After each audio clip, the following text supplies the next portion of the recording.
Hey guys, welcome back to Open to Everything. Today I have another special guest on. Her name is Anna Palmer. How you doing? Pretty good. Right How on. are you doing? I'm doing great. Doing great. Good. Never been better. She writes poetry. She has her book here with us, and she's into Reiki. She's into all types of progressive healing, everything that I constantly preach. So, yeah, just wanted to bring her on and see if she has anything good for us today. So. Yeah, tell us a little about yourself. Yeah, well, thank you for having me. My name's Anna. I am a Cancer zodiac sign. I am a massage therapist. I do different types of modalities, mainly Reiki and Craniosacral. And then kind of my side passion projects, I am a writer and a poet, and I recently published my first book on Amazon. And that was kind of at the start of COVID. Just really felt inspired to take this time to put, pen to paper and get my story out there. Oh yeah. Yeah. That sounds awesome. Yeah. What is craniosacral work? Yeah, Never craniosacral. heard of that, really. Yeah, so it's from the osteopathic medicine path. So it's basically working with the brain and the spinal cord, which essentially is our nervous system, right? So many of us have had experiences and, emotional, physical trauma, and craniosacral really taps into the holding patterns in our bodies and our nervous systems to release and come back to balance. Yeah. So, yeah. That's interesting. What have you gone through to make you go into this kind of, market of progressive medicine or self-healing and craniosacral work and massage therapy and all that? Totally. I feel like my personal experience, I did a lot of therapy. I did a lot of talk therapy, just telling your story over and over again. And for me, it just kind of hit a dead end. So then I started seeking out holistic modalities, really somatic based therapies, like massage, Reiki, craniosacral, and that was really the turning point for me. Yeah. In terms of connecting to my body and connecting to my emotions again. Was there some kind of traumatic experience that put you in there? Because in my opinion, even in the past year, I've been working on mindfulness and creating, and I know that you have to treat your body and mind well in order for the definition of success and happiness to fruition together. So, someone, in my opinion, doesn't just come out interested in this. It seems like they kind of went through something, or, what may have these guys know that I went through some kidney problems and all the breakups and all the different job losses and everything. So to get into this mindset routine and become the best version of myself. Totally. Yeah, I mean, my experience, my trauma, quote unquote, was when I was 12 years old. I was in a private Christian school, and I decided to switch to a public school. And at the time, I thought it was going to be this huge liberation. I was really wanting to expand my world, and it actually ended up being the most shocking, traumatizing situation that propelled me into this dark night of the soul, basically. I kind of entered this period of heavy depression, suicidal ideation, anorexia, and it just really shifted my world. At 13? 12 years old. 12 years old? Yeah. That's got to be a lot to take on. Yeah. I mean, I remember just being a skinny, brace-faced kid playing baseball and soccer, and I thought that I didn't really have any problems. The first big thing that I went through was probably 21. Seriously, I was the frat guy in college, soccer star, whatever, and my ego was way higher than anybody should be, and that's fine. But trying to think back on my teenage or childhood life, I know people experience a ton of trauma in that younger age, and it sounds like you were aware of it from a early age to where it's helping you now in your current days. Totally. I mean, I know I compare myself to other people's trauma in terms of people who've had overt trauma, abuse, neglect, and I'm mine's pretty insignificant, but it doesn't really matter. It's like how your nervous system, how your whole being like processes an event. So for me, that was like really challenging. Yeah. Yeah. Do you feel like different traumas are on like a pedestal? Like, oh, this problem is a 10 in my life, and this problem, it still pisses me off, or it still upsets me. Still makes me sad, but it's the 2, and we can say, oh, it is what it is. Is that suppressing, or is that you've already dealt with it in the past and you don't want to deal with it again? Yeah. That makes sense? Yeah, no, that makes sense. I feel like it's a spectrum, you know. I feel like as we go about our life, especially in the healing community, like really looking at our wounds and our traumas, you know, things will come up again that you're like, oh, shit, this again? But it's kind of like an onion. It's like you're peeling all the layers, and you just maybe never get to like the end point.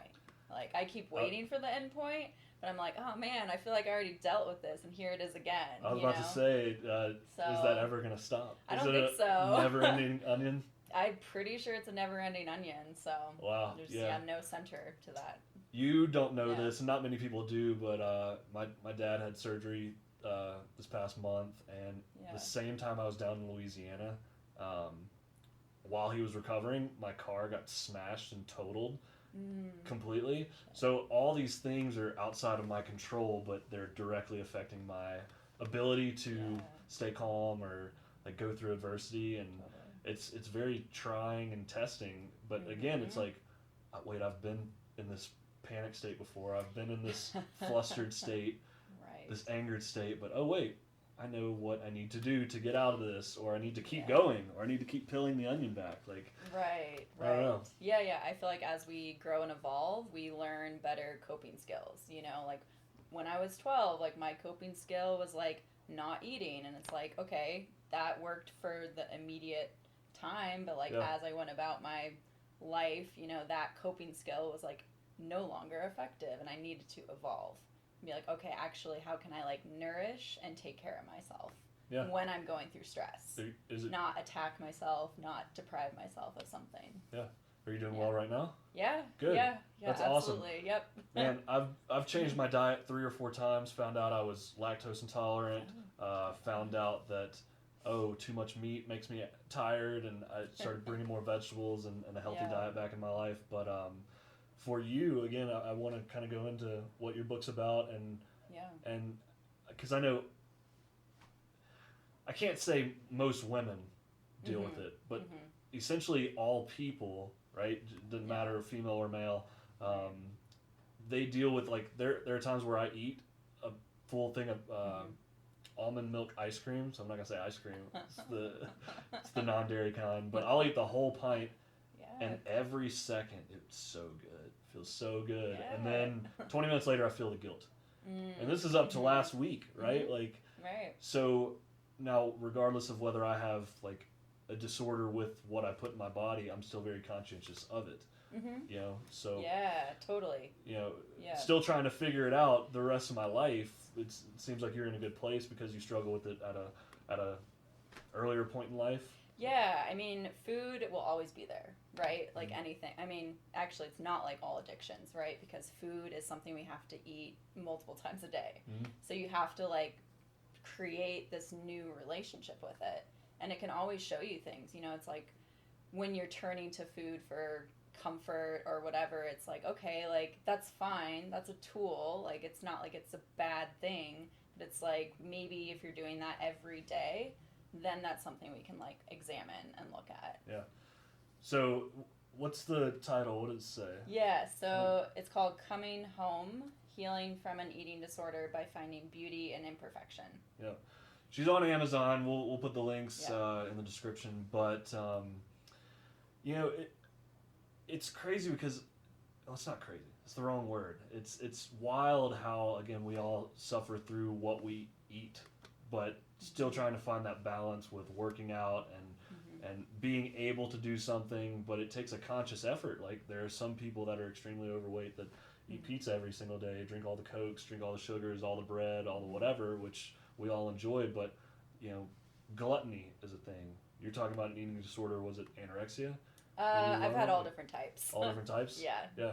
Name it, I've had so it. You've been riding the wave of all that stuff. Yep. Yeah. Yep. So, yeah, eating disorders morph. That's the thing. Like, not eating becomes overeating, becomes, exercise addiction. Like, it always can change. Yeah. Was there anything special that you have for us and the listeners? Because, like I said, this is a good topic because we all struggle with it. It's not just women. It's not just men. It's like, shit. How do we find this balance? Do you have any type of insight? Yeah, I mean, I feel like, there's so many of us who just, like, stay quiet. We think that, like, we're the only ones dealing with this, and that was, like, my intention of my book. There's a lot of eating disorder recovery books, but I feel like just we need to keep the conversation going. I mean, food and our relationship to it is constantly evolving. There's wanting to be conscious of what we're putting into our bodies, and at the same time, like, knowing the very type A personalities will take that and run with it and basically use it as a form of, like, self-abandonment, and to, like, go into this, like, perfectionism, like, self-identity around, oh, my body is the only place where I found value and a sense of worth. So, which is essentially addiction in itself. It's like an unconscious addiction. Totally, absolutely. I've been there plenty of times with plenty of different substances. Yeah, exactly. Or even alcohol. You drink 2 or 3 for 5 days, and it's like, holy shit, I just drank every day for 5 days. I didn't get drunk, but I was doing this to my body, and now I'm feeling it on day 6 or 7, and now I feel guilty about doing that. Absolutely. Yeah, that's wild. The one thing I did write down is personality versus ego. Okay. So does this, what does the issue touch more on? Does it make you who your personality is, or is it the ego that's trying to find validation in what they eat or what they don't eat? Is it hurting your ego, which is directly affecting your personality, or can some people just play it off like nothing's wrong? Let's just say the super skinny models that everybody thinks are beautiful, their ego is satisfied and their personality is like super insecure at home, or they're going through just as hard of a time as the next person. Right. I mean, I feel like in our culture, the ego kind of gets this bad rap. It is a part of us. It can be this part of us that maybe, like, is overcompensating for, the inner child, right? The part of us, the younger part of us who, like, didn't feel validated, didn't get their needs met. So this ego has to come in and, like, get that need met in a different manner. So I think the ego is, it's about integrating that part of ourselves. It's not about, like, oh, we need to get rid of it and abolish it, know? So my ego has directly affected my personality. Like, has it? Yeah. I don't know, athletic guy, had the homecoming and prom parties, like always the class clown, center of attention kind of thing, and I think that helped develop my personality. Now I could sit here right now and say I love my personality. Yeah. And sometimes I hate the ego. I have to squash it, but sometimes I have to satisfy it, which is weird. It's like damn, I know this is going to upset me in the long run, or even after the short term. Like, I'm rewarding myself for working out the past 5 days with a bowl of ice cream because I can, and then my ego's a little squashed, or it's inflated. Then I have to know my personality to bring it back down. I don't know where I'm going with that. It's just kind of like talking about how those things directly affect it, or are they the same thing? Yeah, I think an ego is a component of the personality, So, I don't feel like they're one and the same, but they're like a part of each other. Yeah. Cool. Like I said, my podcast is for people to be inspired by someone who's overcome something. Sure, or I like people that talk about their passions, and clearly you have a lot to say. Clearly 300 you're a poet. And some pages. That's one question I wanted to ask was essentially, like, any kind of problem that you have, whether it doesn't even have to be a problem. It could be a success. Do you write everything down? I would say not everything. No. Yeah, there are some times where I have this long, drawn out thought, and it's beautiful, and I'm going with it in my head, and then 20 hours later I forget about it. It's gone. See, that's gone. You got to voice record it. Yeah. That's the trick. I'm trying, especially through these. The more I do, it's like, right. Oh, if I write it down, I'm creating. Exactly. Or like I have one thing over there that's like it's not a lifeline, it's my timeline, and it could be 5, 10, 15, 20 years, but I want a nice boat. Yeah. I don't have a nice boat. I'm going to get a nice boat eventually. I like it. Or just like different things that you're trying to manifest in the future. Like So that's cool. Yeah. I want to do that. I probably should be doing that more. Yeah. Well, any chance I can, then I read that, once, twice a week to remind myself, oh, this is what I want. So I'm putting it in my subconscious brain to hopefully see it happen in the future. Totally. Yeah. How many times did you reread your book? Too many times. I bet. Like I'm on chapter 9 with mine and writing it. Okay. But there are certain chapters where I've reread 3 or 4 times and I'm like, oh my god, there's more to be added, or there's stuff to be taken out. There's always more to be added. Did you That's the thing. edit it yourself? So I paid an editor. Okay. Yeah. It's just it's really hard to edit your own work. Yeah, that's probably the smart thing to do. Definitely I think I'm at that someone. point where I'm like, damn, Yeah, just it's write never it. going to be perfect because it's always changing. Exactly, and that's why this title has like continually haunted me, because I will go back and I'll be like, shit, like I want to change this now, and I'm like, okay, like there's a point to like keep changing, but it will never be perfect. Yeah. And it will never be even like finished. It's just an ongoing project that at some point you just have to like let go. Be like, it is what it is. How long have you been writing? Since I was 12 years old. Yeah, really. Yeah. I just started like 3 years ago. Oh, okay. So I'm still new in that world, but new to the game. I think it's extremely therapeutic. Definitely. It's wild, and then verbally, like I'm talking about things that are on my heart with, cool people that have something to say, and then, there are a couple meditations that I've done online that I've listened to 20, 30 times. Wow. It's kind of weird. I don't know if you've ever experienced this. You probably have, because you do your own thing. But listening to yourself in the second person.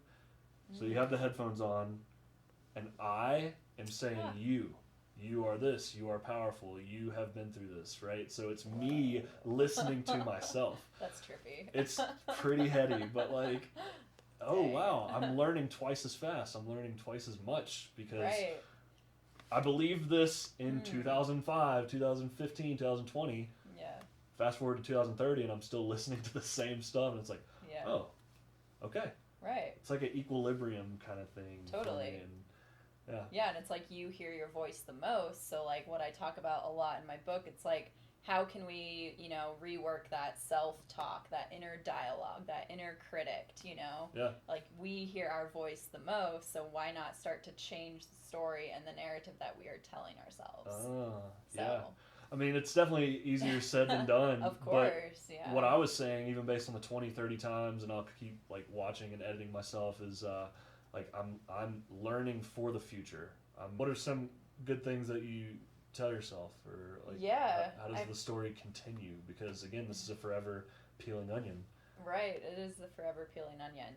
I guess you just really start to like actually befriend yourself, which is crazy, because like a lifetime of, most of us were taught to like, to always criticize, like always be this like, magnifying looking glass on ourselves with like judgment. Yeah. So it's like it takes a long time to rework that. So wild. Yeah. And I feel like I'm just beginning, I feel like a lot of what I've done in terms of like healing is addressing like the emotional terrain, which is super necessary. Like a lot of what I did was like working with like the body, and that to me was like a direct entry point into the emotional body. And then from there, like once you start to like feel your emotions, then you can make different choices that are like, oh, I actually like want to make a better choice for myself. Yeah. And then I think the next part is like the thoughts. It's like the self-talk now, you notice like, I had some negative thoughts this morning coming here to do the podcast, of course they're like body image related, and it's like, okay, like that used to really, really trip me up and like spiral me, like, and it didn't have that strong of an effect. So I feel like I'm like, okay, maybe I have done some work on that. Yeah.